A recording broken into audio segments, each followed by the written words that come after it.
Então, boa noite a todos. Vamos dar início à nossa aula aí de sistemas hidráulicos e pneumáticos. Hoje, quarta-feira, dia 10 de junho, horário de ser de noite. Disciplina vinculada aos cursos de Engenharia Mecânica, Produção e Controle de Automação, Universidade de Fortaleza, Unifor. Nós fizemos nossa atividade avaliativa na última aula de segunda-feira, é uma prova online.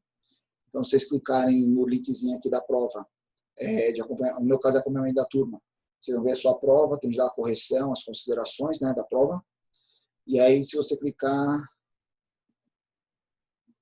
nós podemos visualizar a prova, né? E a ideia é fazer a correção juntamente com vocês aqui, passo a passo, explicando cada um dos comentários.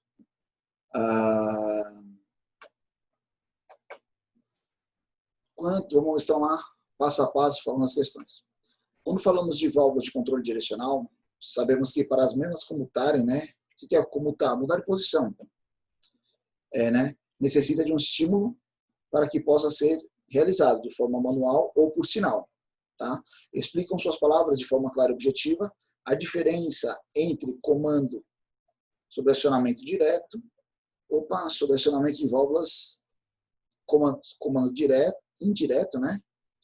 Estou meio cego já hoje. Qual a diferença, né, de comando direto e comando indireto sobre acionamento das válvulas direcionais? Pessoal, o que a gente tem que falar aqui? Acionamento direto. O estímulo, a ação de operação, ela é na válvula que controla diretamente o atuador. Né? Geralmente ele está alocado ali próximo ao atuador, dentro do equipamento. Comando indireto, existe a linha de sinal, né? Ó, a gente até colocou aqui, ó, forma de sinal. Ou seja, você precisa mandar um estímulo a longa distância, né? Geralmente a válvula a longa distância, você manda um sinal para uma outra válvula, uma segunda válvula, assim que controla o atuador. Então, teoricamente, comando indireto, você tem apenas uma válvula de controle para o sistema, e comando indireto você tem de 2 a 3. Porque muitas vezes você pode também ter o sinal de retorno, né? Então, isso aí seriam as grandes diferenças, formas técnicas de você explicar aí o que seria um comando direto e comando indireto, tá? Porque ainda não é uma forma de você acionar cada válvula. As questões 2, 3, 4, se eu não me engano, é uma mesma sequência de respostas, mas estão perguntando esses componentes distintos, né? Então, primeiramente, assinale a alternativa que descreve o elemento que representa abaixo, né? Qual a simbologia da unidade de manutenção?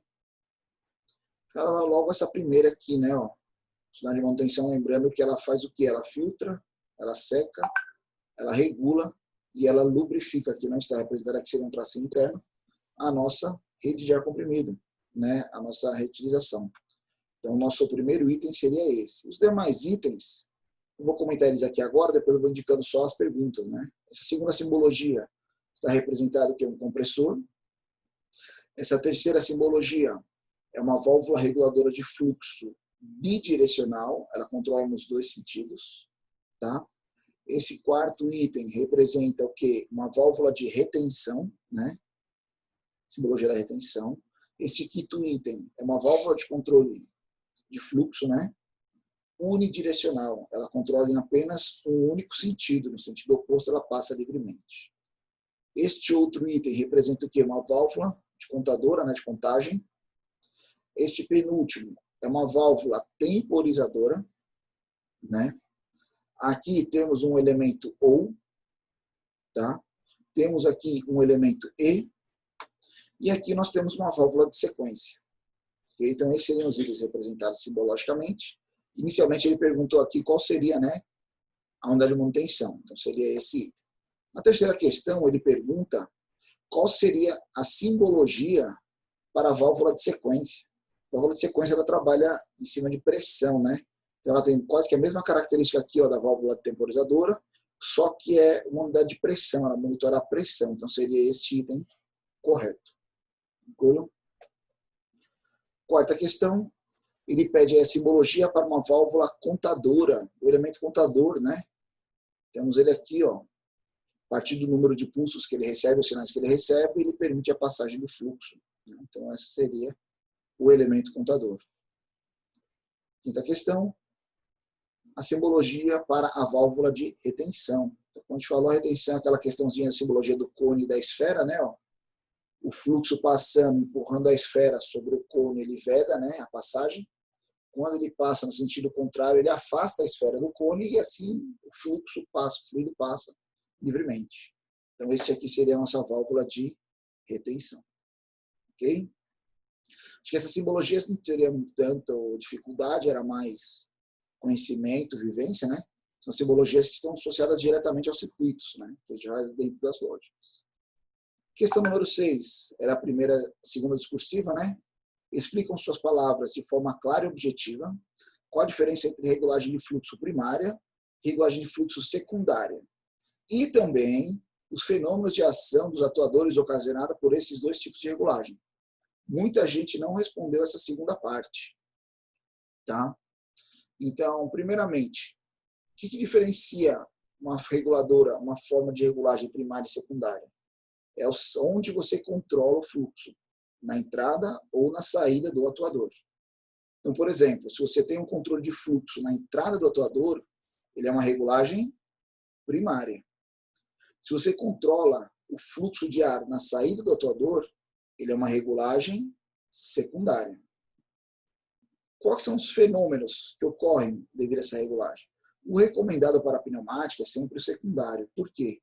Quando você faz uma regulagem primária, o fluxo que você está controlando para entrar no atuador, ele restringe o volume de ar.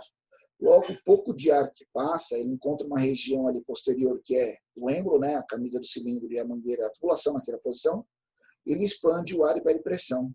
Então, passa mais um pouquinho de ar, ele sobe a pressão, o atuador anda um pouco, muda o volume, ele perde pressão.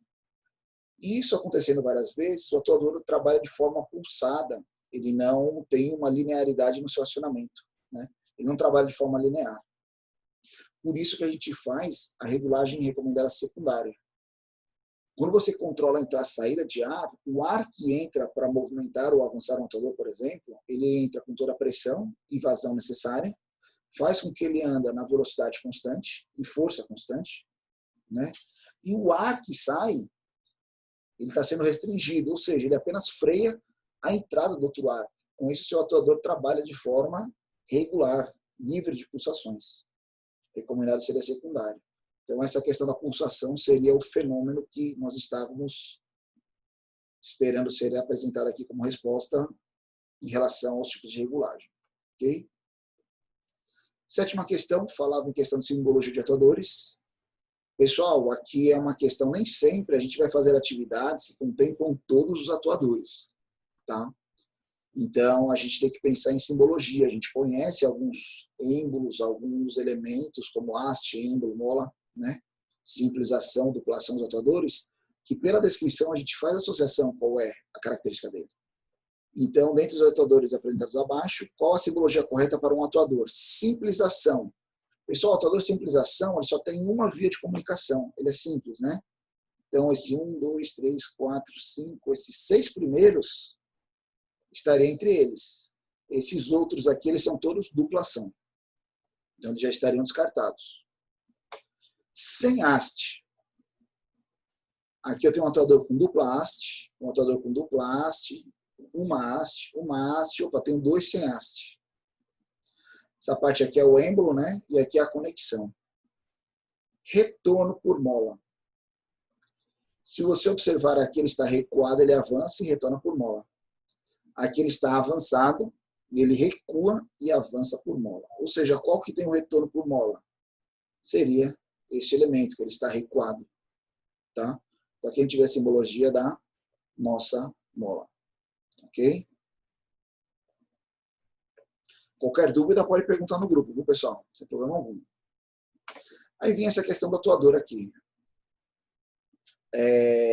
Uma coisa muito interessante, alguns podem achar até que é pegadinha, mas não é. Atenção aos detalhes, como a gente falou, leia com atenção, preste atenção nos detalhes. Determine a força de avanço, força de recuo, né, em quilogramas força, e o consumo em litros por minuto do atuador pneumático apresentado na simbologia abaixo. Maravilha! Todo mundo respondeu em quilogramas, quando colocava quilograma também colocava newton, e colocava em litros por minuto. Maravilha! O atuador pneumático, né, demonstrado aqui na simbologia, é de duplação, dupla haste e opera numa frequência de 25 ciclos por hora. Aqui foi onde muita gente não prestou atenção. A gente pedia aqui uma temporização em minutos, um consumo em minutos. E muitos calcularam 25 ciclos por minuto e davam uma resposta. Na verdade, aqueles 25 ciclos eram por hora. Então, você teria que pegar esses 25 e dividir por 60. E aí você usava aí algumas considerações, né? O diâmetro do êmbolo eram os 3 últimos dígitos aqui da sua matrícula, né? Então, você preenchia a sua matrícula aqui. Você sabia quais eram esses 3 valores. E o diâmetro da haste era metade desse valor. A gente falou aqui que até poderia ser um número quebrado, né? Caso fosse o caso, usar apenas uma casa decimal. Então, o que a gente pode observar pela simbologia do atuador? Por ele ser dupla haste, duplação, ele tem os 2 lados iguais. Ele consome ar dos 2 lados, tanto para avanço quanto para recuo, isso é a duplação. E quando ele é dupla haste, ele tem haste dos 2 lados. Ou seja, nos 2 cálculos de força, você precisa considerar a haste. Consequentemente, as 2 fórmulas seriam essa aqui, ó, né? Onde é considerado a força com a haste. Então, a força de avanço e a força de recuo seriam iguais, bastava você calcular uma vez, tá? E usar a consideração do êmbolo. Tem uma planilhazinha aqui que a gente faz para essas correções. Aqui tem diversas contas, então a gente vai considerar somente este ícone aqui amarelo, ó, esse quadrante aqui mais espesso, e esse aqui, ó, que seria o consumo. Então, aqui ele dá a força para a gente dos atuadores. Então, por exemplo, vou pegar o primeiro exemplo aqui, né? Ó, o André Felipe. A matrícula dele é 14, 24, 128. Então, só coloco aqui. 1, 2, 8. E aí a gente teria, né? A nossa força em quilogramas, a forma que eu corrijo vocês. E o consumo, a jogada é essa. Ó. O número de ciclos aqui, se eu colocasse 25 aqui, né, daria um valor. Só que no correto não é 25. O correto é eu pegar esses 25 e dividir por 60. Porque são 25 ciclos por hora. Ou seja, é como se fosse 0,41 acionamentos por minuto. Tipo, não dá nem um acionamento por minuto. Então, o consumo ele é efetivamente baixo. Tá? Então, aí a gente ia colocando aí pronto. Gabriel aqui, ó, 175. 175. 1.287 kg força, né, de avanço e recuo, 5,26 litros por minuto. Tá? O consumo era baixo em função do número de ciclos, né, 25 ciclos por hora. Ok? Tinha as conversões aqui. Conversão, vi que ninguém errou. Erraram muito isso aqui. Ó. E teve gente que usou, com certeza usou a fórmula errada também. Então, tecnicamente, você gastava mais tempo, né? Fazendo errado, fazer certo era bem mais direto para resolver. Ok? Nona questão. Outra coisa interessante aqui. Mas tudo bem. Nona questão. A gente deu uma simbologia aqui de um funcionamento de um sistema pneumático, né? Então, quando o caminhãozinho chega aqui embaixo, esse atuador ele abre essa comporta, o material é depositado aqui na caçamba dele, né? Aí tem um operador lá que fica olhando. Como o carregamento é rápido, o operador fica acionando os botões. Para que quando ele vê que está cheio, basta ele desacionar. Desacionou, ele faz a parada. Então basta ele tirar uma mão, ou tirar a outra, ou tirar as duas, o operador vai parar. Então a gente colocava a seguinte lógica aqui, né? Ó. A haste do cilindro apresentada na figura, duplação, o pessoal tem gente que fez com simplização, mas a gente pedia duplação. Por que aqui tem que ser duplação? Simplização, o retorno de mola, muitas vezes ele não tem velocidade nem força suficiente, caso pare algum elemento interferindo ou o peso, né, o fluxo aqui interrompa o fechamento. Então, você tem que fechar com força. Geralmente, ele é duplação para justamente ele ter força e interromper o fluxo de passagem do material. Deverá recuar lentamente ao ser acionado o botão. Por que lentamente? Ele não pode abrir também de uma vez, né? Ele vai abrindo lento para o material começar a descer gradualmente. Logicamente, quando abrir todo, ele passa no fluxo direto, mas não é de uma vez, né? Não é aquele impacto inicial sobre o carro, tá? Deverá recuar lentamente ao selecionar no botão A e o botão B, ou seja, o operador ele tem que usar as 2 mãos, né? No momento em que o caminhão estiver com a carga completa, o operador poderá soltar qualquer um dos botões para que o cilindro voltará à posição inicial em velocidade normal. Ou seja, ele volta ao avanço normalmente, não tem controle de velocidade. E assim interromperá a saída do material, né? Aí falava aqui da forma de envio, maravilha. Como que seria esse circuito? Logicamente, primeira coisa que a gente vai falar, vai colocar aqui um motor de duplação. Então, quando eu colocar um doador de duplação aqui, eu posso colocar aqui nos parâmetros que a posição inicial dele é avançado. Como a duplação ele é de 0 a 100 aqui, ó, o avançado dele seria o 100. Vou dar um OK, ele está lá. OK? E aí, o que ele fala aqui para a gente? Eu tenho que apertar o botão A e o botão B. Então, obrigatoriamente, eu tenho dois botões. Vou colocar eles aqui. Vou colocar logo aqui nosso botão, né? Botão de pulso. Quando eu soltar, ele tem que voltar. Então, o retorno dele é por mola. Teve gente que fez com o botão com trava. Não é recomendado, né? Porque muitas vezes, como é uma operação rápida, o cara tem o acionamento de destravar para voltar. Não, ele tem que só ter o estímulo de parar. Passar as mãos e ele fecha. E é uma válvula E entre eles, né? Poucas pessoas erraram isso. Acertaram aí a válvula E. Válvula de adição, né? Esse e esse. Não uma válvula 1. Pessoal, se aqui nós temos autodupulação, aqui eu só tenho um sinal. Não tem como trabalhar aqui de forma direta. Eu tenho que trabalhar de forma indireta, né? Então ele vai mandar um sinal para uma válvula. Essa válvula, se é um atuador de duplação, precisa de uma válvula de 2 comandos. Vou colocar assim com 2 vias aqui. Tá? Essa válvula, quando eu apertar o botão, ela vai receber um sinal. Ok? E quando eu tirar esse sinal, ela tem que voltar para a posição de repouso dela. Ou seja, vai ter uma mola aqui que vai mandar ela para a posição. Temos a nossa rede primária. Graças a Deus, ninguém errou a rede primária, né? Felizmente. Deixa eu zerar a manutenção. Então, vamos só aproximar aqui um pouquinho para a gente montar nosso circuito.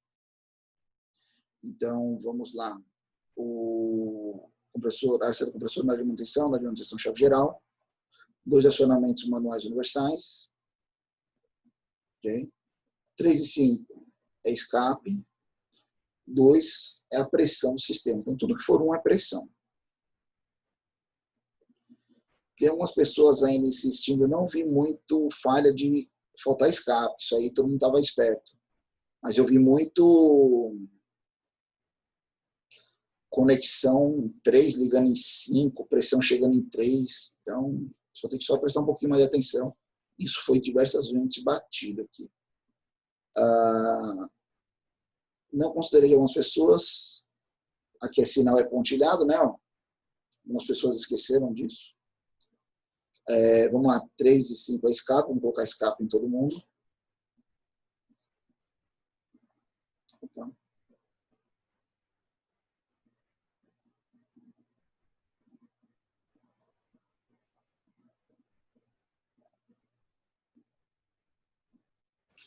Dois e 4 é a utilização. Ele pede para recuar lentamente. Então, tem aqui um controle de fluxo ainda, né? Unidirecional. Por que unidirecional? Porque no outro sentido ele vai avançar normalmente.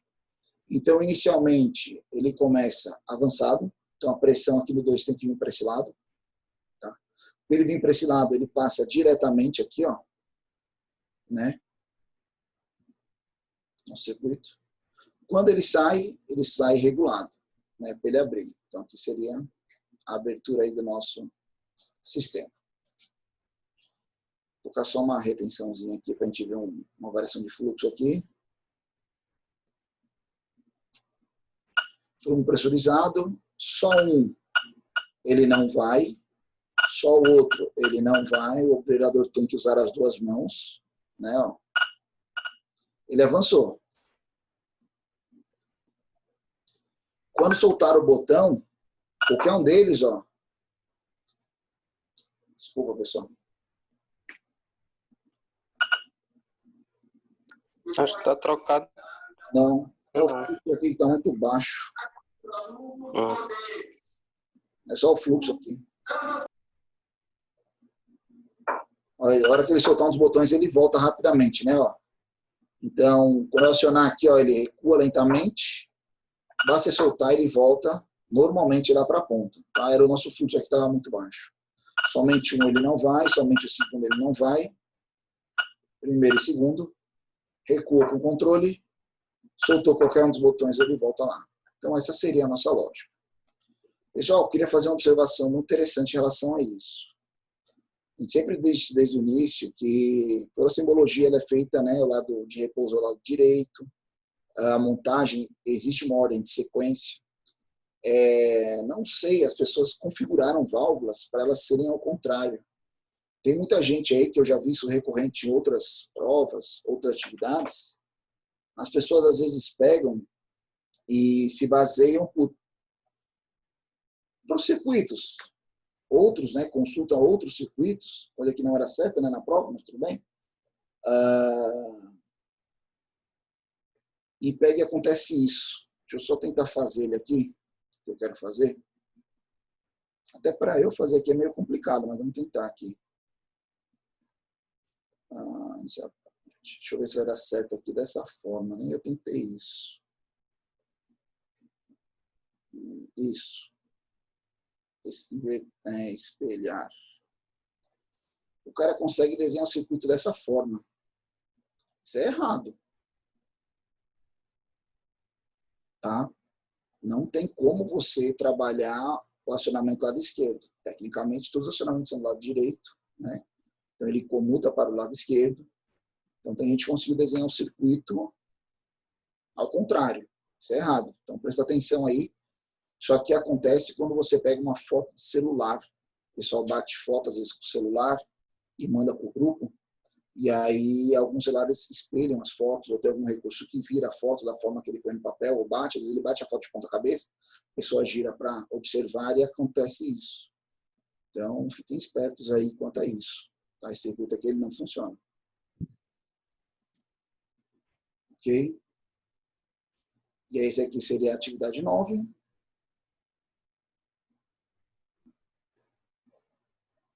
Só um minuto. Né, ó. Não tem parecer a nossa lógica. E a atividade 10, a gente fez ela em sala de aula. A única diferença é que, em sala de aula, esperava 10 segundos ou 5 segundos para os dois atuadores voltarem. Aqui a gente só colocou o atuador, o segundo atuador, para avançar depois de 10 segundos. Você precisava só mudar a lógica de oposição da válvula temporizadora. Era a única lógica. A gente fez esse circuito umas 2, 3 vezes na aula. Ao ser acionado um botão, o atuador A deverá avançar normalmente, sem controle de fluxo, até o final do seu curso. Chegando ao final de curso, o atuador A deverá permanecer pelo tempo de 10 segundos acionado, né? E somente depois de 10 segundos, deverá enviar um sinal que fará com que o atuador B comece a avançar normalmente, também sem fluxo. Chegando ao final de curso, o atuador B deverá enviar um sinal que fará com que os dois atuadores recuem de forma simultânea. O que a gente fez em aula? Aciona o atuador A, ele avança, chegou no final, avança o B, o AB conta um tempo, os dois voltam. Aqui só o A avançava, esperava um tempo, avançava o B, os dois voltavam. Né? Então, quando você olha aqui essa... Também ele fala aqui outro detalhe, foi mal, que eu não coloquei. O atuador A é simples ação, retorno por mola, e o atuador B é dupla ação. Pronto, só isso aqui que eu esqueci de comentar. Então, vamos lá.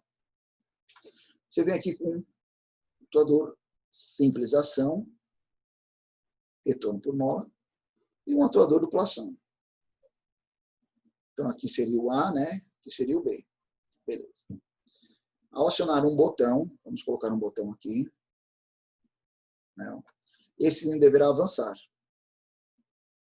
Quando chegar no final de curso dele, né, ele vai bater um sensor.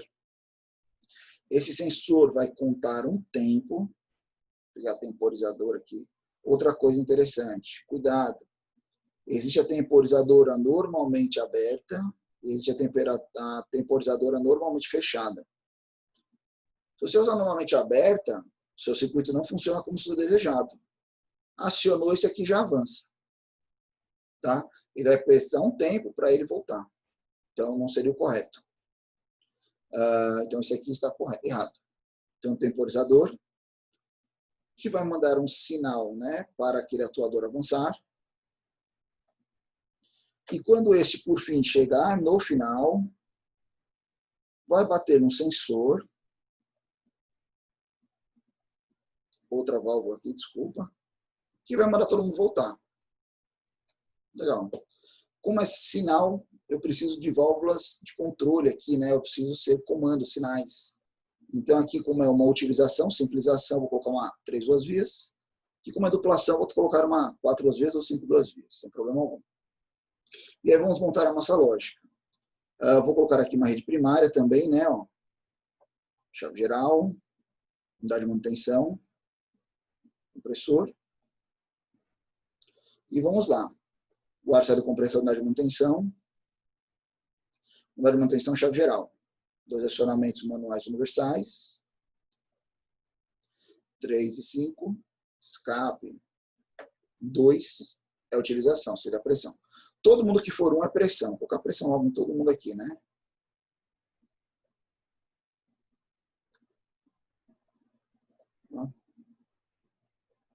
Pronto. Aqui também é pressão. Só corrigir isso aqui.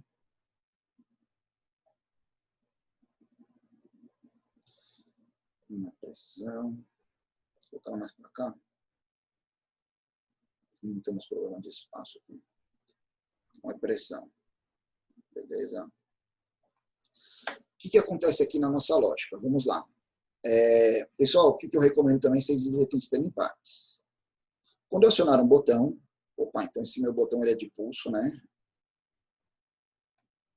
Coluna de trava. Ele manda um sinal para a minha atuadora avançar. Então aqui eu tenho um sinal pneumático. Não. Esse é sinal pontilhado. E ele vai fazer com que o meu atuador avance. Bateu o sinal, ele avança. Beleza. 1 é pressão, 3 e 5 é escape. Legal. Quando ele chegar no fim de curso dele, opa, tem um rolete lá no fim de curso dele, né? Então, eu vou colocar aqui o F1, final de curso 1. Se ele é de 0 a 50, seria 50, né? Ó. Quando ele chegar aqui no fim de curso, ele vai mandar um sinal para depois de 10 segundos esse aqui avançar. Se eu coloquei a válvula aqui, eu vou colocar ele aqui então, tá? F1. Então esse aqui vai ser o meu rolete. Opa. Turno, pulso com mola. Que vai mandar um sinal para esta válvula temporizadora, se é sinal pontilhado. 1 é pressão, 3 e 5 é escape. E essa válvula vai mandar o quê? Um sinal para esta outra válvula, né? Depois de um certo tempo. Sinal. Deixa ele assim. Esse é sinal pontilhado. Quando esta válvula acionar, eu quero que meu atuador avance, ele está inicialmente recuado, ele vai avançar, né? Depois de um tempo, a gente configura já o tempo. Configurar logo aqui o F1, né, também. Está associado já. Ele avança. Depois de um tempo. Então, a gente controlou o tempo. Quando esse aqui chegar no final, ou seja, o F2, ele é de 0 a 100, né? Aqui ele. A gente colocou o sensor desse lado. Não funciona, pessoal. O sensor no 0 aqui, ele já estaria mandando sinal de vetor, o circuito nem começa. Ele vai bater no rolete e vai mandar todo mundo voltar. Para todo mundo voltar, o que eu vou fazer? Vou posicionar ele aqui numa posição que me ajude, mais favorável aqui, né? Só organizando aqui o nosso circuito. Pronto. Vou colocar ele aqui. Quando ele bater no F2, então aqui vai ser o meu rolete.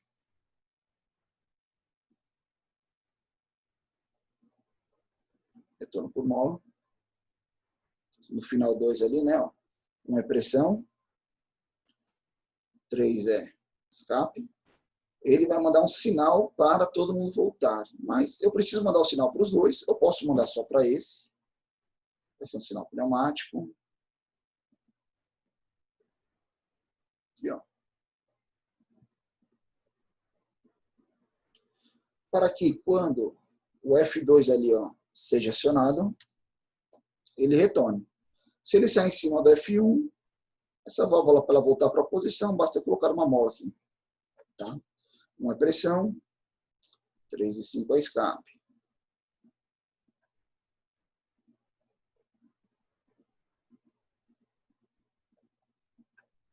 Só aumentar aqui nosso zoom. Vamos testar nosso circuito aí? Tudo ok, eu acho. Pressurizou o sistema, todo mundo recuado. Vamos só aumentar nosso tempo aqui, ó, que eu não tinha colocado. Beleza. Tem um pulso aqui, ele avançou, contou o tempo, os dois voltaram. Muito rápido.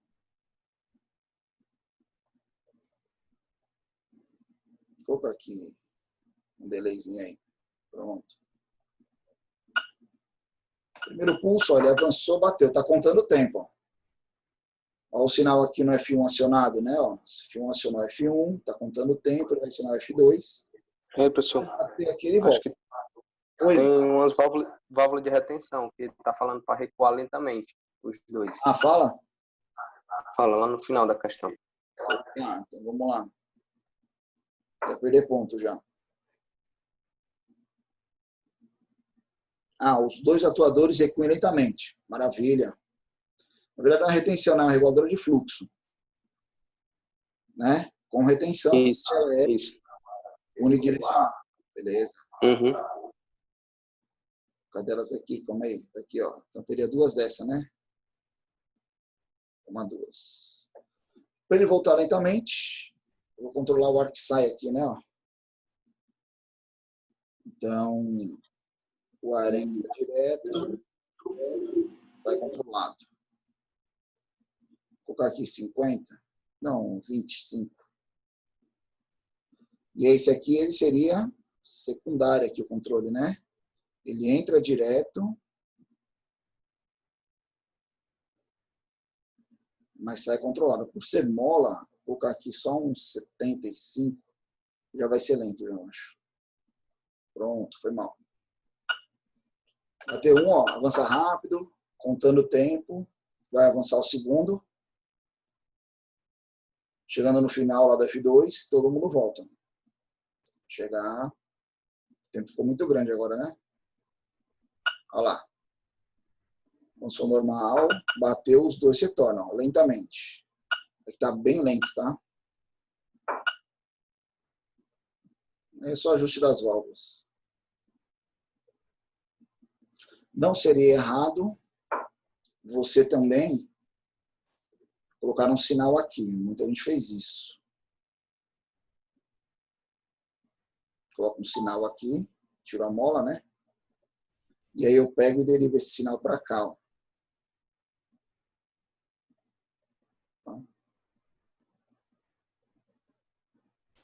Aí só vou corrigir ele aqui, vou passar ele aqui por cima. Tá? E esse sinal é pontilhado, né? O que acontece quando tem isso? Quando acionar aqui, ó, ele manda sinal para as duas válvulas voltarem, né? Ó. Então, ou seja, as duas válvulas que acionam ele para retorno. Então, vamos lá. Bateu um, avançou o primeiro, normal, contando o tempo. Vai avançar o segundo. Está contando, né, o tempo aqui. Vai avançar o segundo, os dois vão voltar lentamente. Ó. Avançou o segundo. Aí deu sinal lá, ó, foi para as duas válvulas, os dois vão voltar lentamente. Eles estão voltando, pessoal. Aqui o controle está muito lento aí só. Essa aqui seria a resolução da segunda atividade, da última atividade, questão 10, né? O que diferenciou do que a gente fez na sala? A gente só contava o tempo para os dois voltarem. Essa é a única diferença. Pessoal, acredito que faltou muita gente dar uma estudada, dar uma empenhada um pouco mais na disciplina aí, porque são coisas que a gente fez na sala de aula várias vezes, tanto na lista quanto nos roteiros, né? Então, a gente fez aqui tudo em menos de 40 minutos, respondendo, explicando. Se geralmente quando eu faço uma prova, eu faço ela antes e duplico o tempo que eu demoro, o tempo que eu estimo que os alunos demoram para fazer. Então, se a gente começou aqui a aula 9, nós estamos gravando a 44 minutos, né? Então, tinha um bom tempo aí para fazer essa prova. A gente levou quase 2 horas. Ok? Pessoal, alguma dúvida sobre questão avaliativa?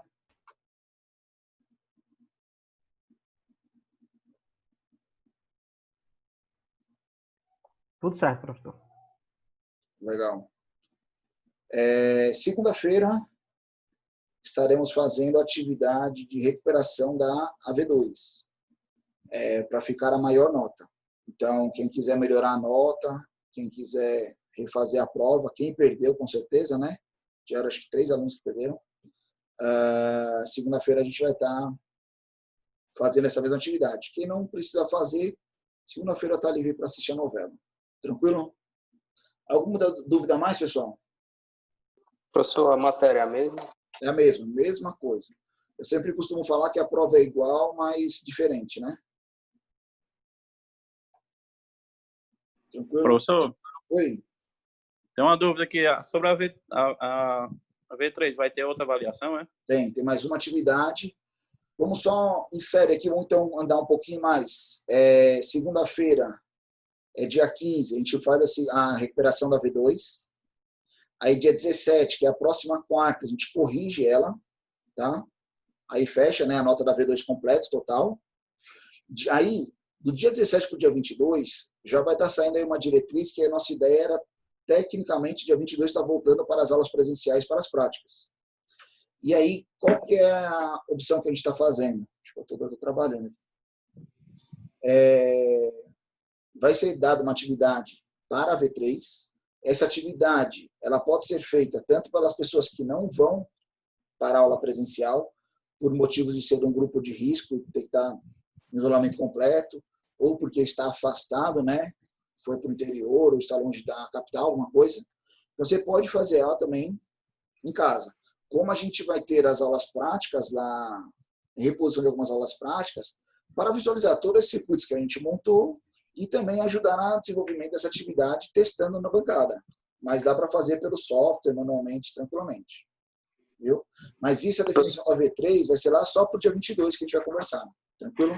Pronto. Então, só repetindo, lá para o dia 22 que vai começar as aulas práticas? Então, nós estamos aguardando a confirmação. Não tem nada... Tem o planejamento feito para o dia 22, mas não tem a confirmação. Entendeu? Porque depende do estado, depende de um monte de fatores. Aí até o dia 22 vai ser resolução de questão. Isso, nós vamos esperar a diretriz da universidade até o dia 22.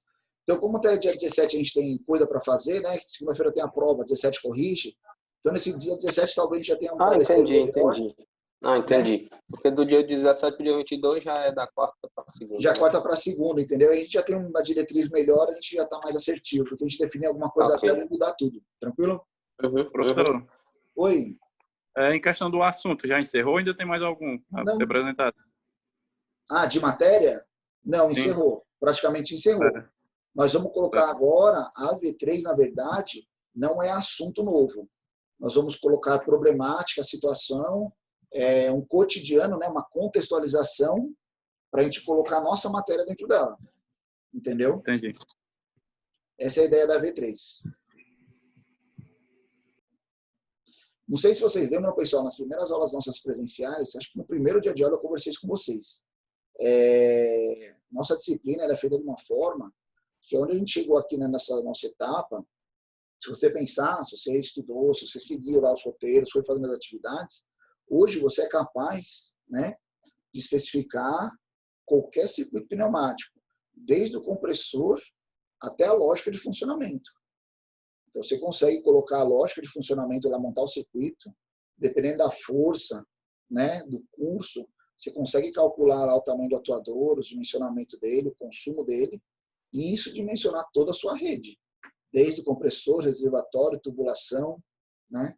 E aí você faz por completo um circuito. Então, a gente fala lá no início que, quando terminar a disciplina, vocês estariam aptos a interpretar qualquer circuito pneumático. Acredito que hoje vocês já estão justamente nessa etapa. Tranquilo? E a ideia é justamente essa, pegar a V3 e trazer uma problemática, uma situação real, adaptada, né, para algumas características para a gente ter controle e poder acionar ela, desenvolver ela. Professor, oi. Só uma dúvida. No caso, a gente vai esperar até dia 22 na diretriz da Unifor. Isso. Caso não saia até lá, qual seria o novo rumo? Continua virtualmente. Ok, Uma aí coisa continua. que a gente sabe, que o semestre acaba dia 27 de julho. Entendeu? Por que 27 de julho? A gente vai ter aula até lá? Teoricamente, sim. Mas o que acontece? Se dia 22 começarem as aulas práticas, as nossas aulas elas não vão ser presenciais para todos os alunos ao mesmo tempo. Vai ser respeitado lá os protocolos de distanciamento, número de pessoas. O nosso laboratório foi classificado para 4 pessoas por aula. Então, ou seja, na segunda-feira, um exemplo, vou dar um exemplo hipotético, tá? Na segunda-feira, um exemplo, iriam 4 alunos, no dia 17, mais 4, aí a gente teria aula no dia 19 também, que é na sexta, mais 4. Então, 12 alunos já tiveram. Aí, na outra segunda, 29, mais 4, dia 1º, mais 4, e dia 3, mais 4. Ou seja, fechava a turma. Estava de 15 dias para fechar a turma, entendeu? E aí a gente ia repetir outra aula prática. Então, quem tinha ido no dia 22 vai voltar no dia 6. Vai no dia 6, faz a outra prática, aí a outra turma no dia 8, dia 10 e assim sucessivamente. Entendeu? Professor, Oi. mas aí essas práticas vão valer para a V3, então corre o risco da gente fazer a V3 lá em julho só? Tecnicamente, os professores que têm aula prática é para lançar a nota só em meados a partir do dia 20 de julho, se eu não me engano. Eu não lembro de cabeça. Mas, tecnicamente, eu só posso lançar a média de vocês lá para 20 de julho. Porque a nossa ficou nota única, a V3, entendeu? Mas essa nota, a V3, é uma atividade, como eu falei, ela pode contemplar, vai ajudar quem puder trabalhar lá presencialmente, mas quem estiver em casa vai fazer do mesmo jeito, entendeu? Não vai ter diferença para um para outro. A única diferença que vai ter efetivamente é você poder vivenciar ali o circuito, né? Você efetivamente montar ele na bancada, entendeu? Mas aí abre aqueles parênteses, né? Ah, professor, eu gostaria muito de aprender, fazer na bancada, mas eu estou aqui no meu interior, não tem condições de eu voltar, né? Estou sozinho em Fortaleza e tal. Tudo bem. A gente conversou já, alguns professores deram essa ideia, muitas não foram difundidas ainda, mas próximo semestre, por exemplo, a gente acha que o horário da disciplina seja o mesmo, vocês poderiam participar das aulas práticas do próximo semestre para conhecimento. Ou ter algum horário diferente aí, que é com a ajuda do laboratorista, até mesmo dos monitores, você realizar a prática num período posterior. Só que aí não contemplaria mais nota para esse semestre, entendeu? Seria mais para nível de vivência, experiência, né? Entendeu? Deu para entender aí ou ficou meio complexo? Sim, entendi. Professor, eu tenho só mais uma dúvida. Vamos lá. No caso, a gente teria aula até o final de julho das práticas, totalizando, se eu entendi direito, né? 3 a 4 aulas práticas. Na verdade, são 2. Certo. Porque a cada 2 semanas vai ter uma, né? Na verdade, a 2 semanas, se você vier dia 22, você volta dia 6. Seria isso. Porque nossa turma hoje ela está com acho que 25 alunos. Só um minuto. Aí seria 4 em 4, né? Nós estamos com 25 alunos, ó. Então seriam 4 em 4, entendeu? Cada 8 aulas, né? 24 aí, teoricamente. Entendeu? Daria um aluno. Tá certo, professor. Obrigado. Tranquilo? Beleza. Pessoal, não adianta me perguntar se dia 22 sou eu, se dia 22 está fulano. Isso aí não foi definido, se vai ser sorteio, se vai ser matrícula. Tranquilo? Mas fiquem tranquilos aí. Beleza? Só um ponto. Vai ser no horário da aula, né? No horário da aula. Vai ter uma pequena diferença em questão de alguns horários de aula, porque a Unifor também, dentro do planejamento, a gente fez um horário que inibindo os alunos que pegam ônibus entrarem dentro dos horários de pico dentro do terminal. Então, teoricamente, a gente acredita que o AB manhã, por exemplo, ele não vai começar às 7h30. Ele vai começar um horário mais tarde, tá? Para que, justamente, se eu vou de ônibus, eu não vou estar no terminal ali 6h30, 7 horas da manhã, né? Naquele horário de aglomeração. Eu vou pegar meu ônibus talvez meia hora mais tarde. Então, foi ver as estatísticas lá do terminal para ver quais são os horários de defasagem de gente. Não tem como fugir, sempre tem gente no terminal. Mas ajudaria, né? E aí também trânsito, vários fatores. E o CD também. O CD, se eu não me engano, ele vai acabar 9h30 ou 9h40. Tem uma redução. Não lembro de cabeça que a gente fez tanta conta que eu não lembro. Mas ele acaba um pouquinho antes. O que perdeu foi as aulas da tarde, né? Então tem aquele horário AB tarde e CD tarde, eles foram praticamente comprimidos aí. Porque, por exemplo, o pessoal da arquitetura que tem hora nesse horário, eles priorizaram esse outro horário e montaram o horário deles, entendeu? Mas está tudo alinhado com coordenação, com as demais disciplinas de vocês. A gente está esperando efetivamente, pessoal, a decisão aí do governo do estado, né? A decisão de aparecer a possibilidade da aula, e aí essa divulgação, esse planejamento vai ser dado start nele, né? Ele está no papel ainda. Ok, professor, obrigado. Tranquilo? Pessoal, mais alguma dúvida, alguma consideração, comentários?